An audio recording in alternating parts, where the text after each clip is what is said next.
Squadron leader Asim জাওয়াদকে মানিকগঞ্জে দাফন করা হবে আজ। পরিবার জানিয়েছে, জানাজা শেষে সদরের সেওতা কবরস্থানে সমাহিত করা হবে তাকে। সকালে ঢাকায় রাষ্ট্রীয় মর্যাদায় তাকে শ্রদ্ধা জানান তার সহযোদ্ধারা। এরপর বিমান বাহিনীর একটি হেলিকপ্টারে করে তার মরদেহ নেওয়া হয় মানিকগঞ্জে।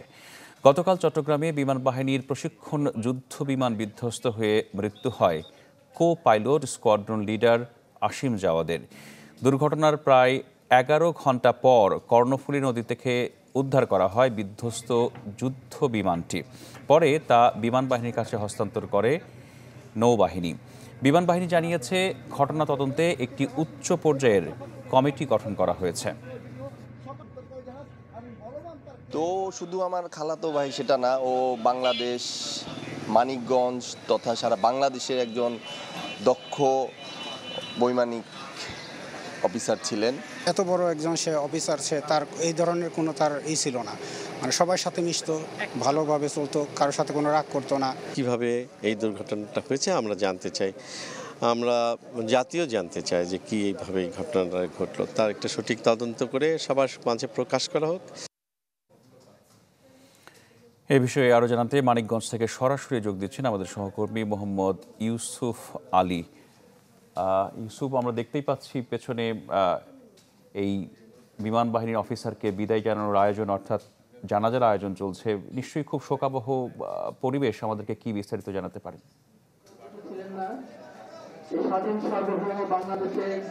রাত আপনি যেমনটি বলছিলেন, বিমান বাহিনীর নিহত পাইলট মানিকগঞ্জের কৃতি সন্তান আসিম জাওয়াদ, তার মরদেহ কিন্তু আজকে মানিকগঞ্জে পৌনে 12টার দিকে বিমান বাহিনীর যে হেলিকপ্টার, সেই হেলিকপ্টার যোগে কিন্তু এসে পৌঁছায়। এখন এই মুহূর্তে তার জানাজা নামাজের জন্য কিন্তু প্রস্তুতি চলছে। আমি যদি একটু দেখাই যে মানিকগঞ্জের শহীদ মিরাজ যে তপন স্টেডিয়াম, সেই শহীদ মিরাজ তপন স্টেডিয়ামে কিন্তু তার জানাজার জন্য প্রস্তুতি গ্রহণ করা হয়েছে। হয়তোবা 5 থেকে 10 মিনিটের মধ্যে তার জানাজার নামাজ কিন্তু অনুষ্ঠিত হবে।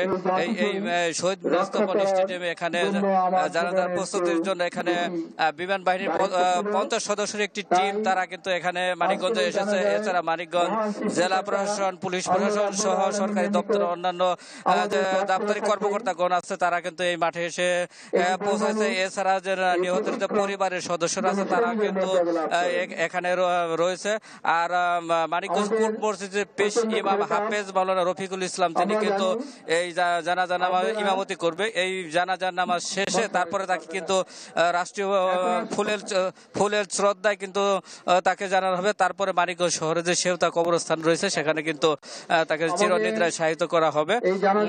তো এই জানাজার জন্য সবাই কিন্তু এখানে অপেক্ষা করছে। জানাজা নামাজ শেষ হলে তাকে কিন্তু সেওতা কবরস্থানে দাফন করা হবে। আর এই শেষবারের মতো এক নজর তাকে দেখার জন্য কিন্তু তার পরিবারের লোকজন সহ মানিকগঞ্জবাসী কিন্তু শেষ মুহূর্তে একটু এক নজর দেখার জন্য এখানে এসেছে। তার মরদেহ এখানে যে ফ্রিজিং যে লাশবাহী যে গাড়ি রয়েছে, সেখান থেকে কিন্তু নামানো হয়েছে। সবাই এক নজর দেখার জন্য এখানে সবাই রয়েছে। মিনহাজ, অনেক ধন্যবাদ আপনাকে।